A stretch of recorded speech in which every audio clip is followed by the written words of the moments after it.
Assalamualaikum. Waalaikumsalam warahmatullahi wabarakatuh. Apa kabar semuanya? Alhamdulillah, luar biasa. Allahu Akbar. Tengok. Reading. Assalamualaikum warahmatullahi wabarakatuh. Waalaikumsalam warahmatullahi wabarakatuh. Sit down. Untuk memberkati acara kita hari ini supaya dilimpahkan rahmat karunia-Nya oleh Allah Subhanahu wa taala, maka kita membaca Asmaul Husna. Dipersilakan untuk berdiri. Bismillahirrahmanirrahim. Ya Allah ya Rahman ya Qadir. Sudah siap? Ya. Jadi yang kita pelajari hari ini mengenai tentang sejarah kerajaan Samudra Pasai. Untuk lebih lanjut, mari kita perhatikan ke layar monitor.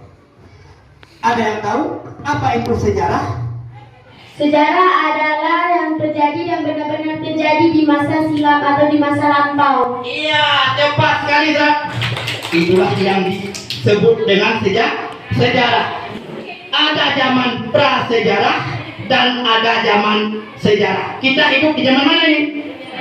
Di zaman sejarah. Apa bedanya zaman sejarah dengan zaman prasejarah? Sejarah sudah penggunaan tulisan, prasejarah belum penggunaan tulisan. Benar ya? Untuk lebih lengkapnya lagi, zaman sejarah adalah zaman ketika manusia telah mengenal tulisan. Sedangkan zaman prasejarah yaitu manusia belum mengenal tulisan. Seperti yang sekarang ini kita belajar di zaman sejarah. Kita lanjut lagi. Adapun tujuan pembelajaran hari ini yaitu agar kita bisa meneladani yang baik dan menghindari yang buruk daripada perilaku mereka.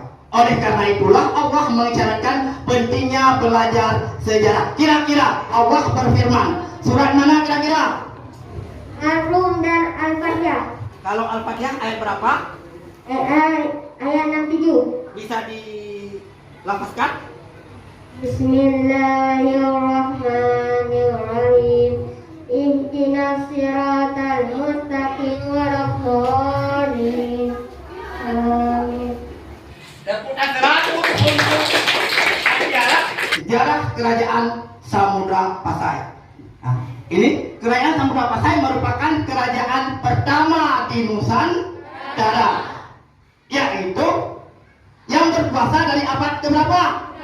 Dari abad ke-13 sampai dengan abad ke-16, ya. Nah, yang didirikan oleh Nazimuddin Al-Kamil. Tokoh tersebut berasal dari Mesir. Kemudian mengangkat seorang raja dari nama aslinya Merah Sinu yang diberi gelar dengan Malik Al-Saleh. Nah, jadi kerajaan Samudra Pasai gabungan dua kerajaan. Yang pertama kerajaan Samudra dan yang kedua Pasai Berak. Ya. Kemudian kita lanjutkan lagi. Adanya kerajaan Samudra Pasai dikemukakan oleh dua orang tokoh melalui catatannya seperti ini. Pertama, Ibnu Battuta. Kemudian Marco Polo. Masa kejayaan dan masa kemunduran, ya. Masa kejayaan pada dipimpin oleh Sultan Mahmud Al-Zahir, ya. Kemudian ini masa kejayaan Sultan Mahmud Malik Al-Zahir. Itu masa kejayaan kerajaan Samudra Pasai. Kira-kira sampai di sini ada yang ingin ditanyakan?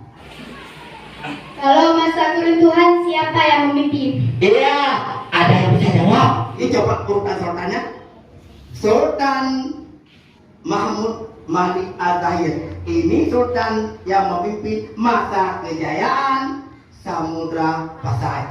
Masa keruntuhan dipimpin oleh Sultan Malik Al-Zahir, ya. Cuma beda namanya. Ini pakai Mahmud, ini pakai Mahmud.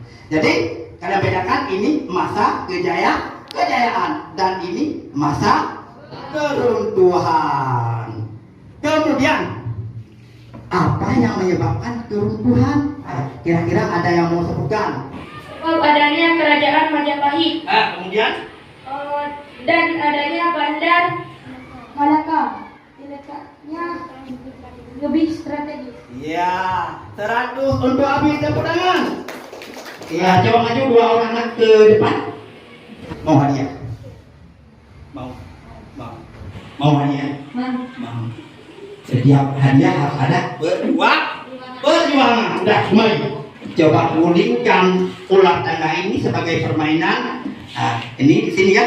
Tolong ambil, tolong dijawab. Dan ya, ini luar. 4. Coba naik 4. 2, 4. Nomor berapa? Nomor 5. Silakan diambil.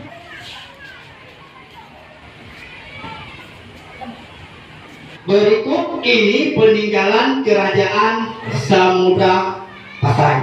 Kecuali yang bukan. 1. Cakradonya, lonceng Cakradonya. Yang kedua, prasasti Samudra Pasai. Yang ketiga, C. Naskah Surat Sultan Zainal Abidin. Dan D. Makam Raja-Raja. D. Prasasti Samudra Pasai. Nah, benar atau tidak? Benar. 100 untuk Zulfan, tepuk tangan. Sebentar, nanti ada hadiahnya. Ya. 5, tak beda-beda. Ini juga 5. Silakan kembali ke tempat. Berikan tepuk tangan ketiga peserta ini. Sudah berakhir ini materinya. Sekian dan terima kasih. Untuk selanjutnya kita akan mengerjakan kelompok melalui lembaran TTS, yaitu teka-teki silang. Waktunya tidak lama, 2 menit. Tulis gambar-gambarnya dulu. Coba cepat ya. Kalau udah siap ke depan. Angkat ya. Udah. Tutup dulu, masih dekat. Yang pertama, angkat makam Malikus Saleh. Yang mana? 1, 2. Benar kira-kira? Benar, itu makam Malikus Saleh. Tepuk tangan. Ya. Alat tukar yang berbentuk koin emas yang disebut dengan dirham. Coba angkat yang mana? Benar. Kemudian angkat lagi. Mana yang dikatakan tempel masa kerajaan Samudra Pasai? Keempatnya juga benar ya. Berikan dulu aplaus semua. Yang terakhir, coba angkat, tidak Bapak sebutkan. Lonceng Cakradonya itu terdapat di Museum Rumah Aceh, Banda Aceh. Udah? Benar ya? Coba turun. Lainnya bertahan, yaitu siri ataupun sama. Berikan semuanya. Ya, silakan kembali ke tempat masing-masing. Kerjakan TTS dengan baik dan kompak. Siap semua? Biar kita tampilkan jawabannya. Yang pertama, gambaran kehidupan masa lalu yang benar-benar terjadi disebut dengan istilah. 2 mendatar. Samudra Pasai terletak di pesisir utara Sumatera dekat dengan kota. 6 mendatar. Salah satu tokoh yang menjadikan Samudra Pasai menjadi sebuah bandar dagang yang besar dan ramai dikunjungi bernama. Benar. Nomor 7 mendatar. Nama asli dari Sultan Malik Al-Saleh. Kerajaan Islam pertama di Indonesia adalah. Kemudian yang ketiga menurun. Kerajaan Samudra Pasai didirikan oleh Nazimuddin Al-Kamil yang berasal dari. Selanjutnya nomor 4. Kerajaan Samudra Pasai merupakan gabungan dari 2 kerajaan, yaitu Samudra dan Pasai. Dan kelima, menurut semakin tua peninggalan sejarah maka nilainya semakin. Jadi inilah hasil yang kita belajar hari ini. Mudah-mudahan bisa bermanfaat dalam kehidupan sehari-hari. Bapak akhiri, assalamualaikum warahmatullahi wabarakatuh.